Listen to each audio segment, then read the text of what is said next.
Before I start this video, let me just say, bitching and crying freaking works. And this is best case scenario and what we all were hoping was going to happen when it comes to Mario Kart World.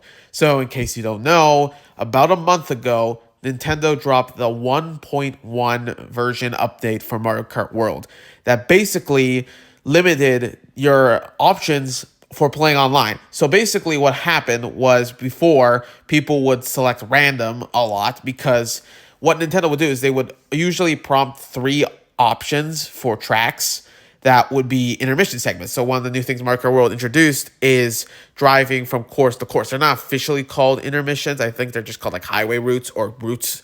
But people call them intermissions because that was what people thought the setting was initially in like the Nintendo Treehouse. Like you could just turn them off for like races and stuff, but that didn't turn out to be the case. So we just call them intermissions just because. So basically, Nintendo would usually have the three options being these intermissions, which means that you'd only go from one course to another and only do one lap of a track.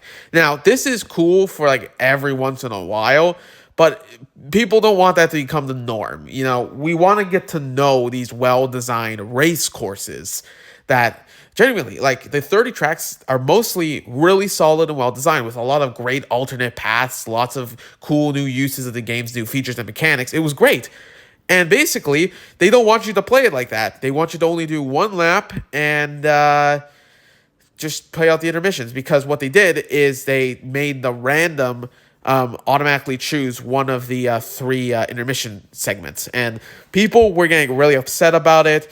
People were boycotting the game, and like the game already had a pretty bad rep for the $80 price tag, and this just made it worse. I think a lot of people were gonna like stop buying, or like just if they considered buying it, I think a lot of people were like either reconsidering or just straight up not purchasing it. And I'm hoping that this did some damage to the game's sales, because after a month of bitching, crying, and whining about this, Nintendo announced the 1.2 version update that finally brings back the way it was before, where if you selected random, you're most likely going to get a 3-lap track.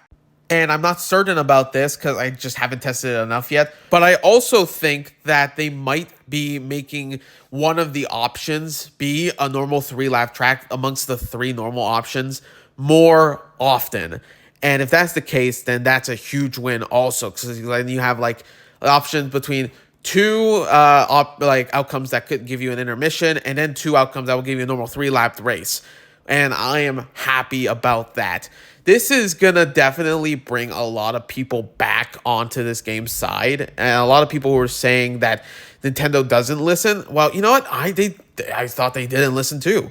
But this makes me happy. And a lot of people are saying right away, this is going from a 6 out of 10 game back to an 8 or even a 9. And that just really makes me happy. Like, I was really getting upset because Nintendo was taking this franchise that meant the entire universe to me. Like, ever since I was a kid, I've played Mario Kart, and they were slowly destroying its image as a franchise right before my very eyes. And it was absolutely killing me. And I kind of got over it because Donkey Kong Bonanza ended up being good and worth the 11-year wait, which Mario Kart World was kind of not at that point. And thank God they finally went back on this, because I don't know how much longer I would have been able to live with myself if they didn't. And I think now all we can hope at this point is that we get a Direct announced eventually at some point, and we get the first batch of DLC. If it turns out to be Donkey Kong Bonanza characters, then that's cool. And I am hoping that at least Diddy Kong should be there. It would be funny if Void Kong's in the game, but not fucking Diddy Kong. Like, that's just something funny to think about. But yeah, Nintendo, they finally fixed the online. It's totally worth playing. I'm going to go back to playing it on a regular basis. I finally don't have to be alternating between Mario Kart 8 Deluxe's online and Knockout Tour online on World. And that's honestly quite relieving. So yeah, big win for this game, and I just hope it always stays this way. And hopefully, you know, if once the bundle goes out, maybe the game will sell less. like when the $80 option is the only option, and then maybe they'll lower the price. That's all you can do. All you can do is hope. But this was a good step in the right direction, and it can only go up from here. Anyway, good night, y'all. Peace out. Hey guys, so looking further into the update, apparently they nerfed the boomerang item as well as limited rubber banding, made the calm difficulties easier, and they also added a mushrooms only mode for versus, as well as a no calm mode. So once again, this update only improved the game even more. That's all. Bye.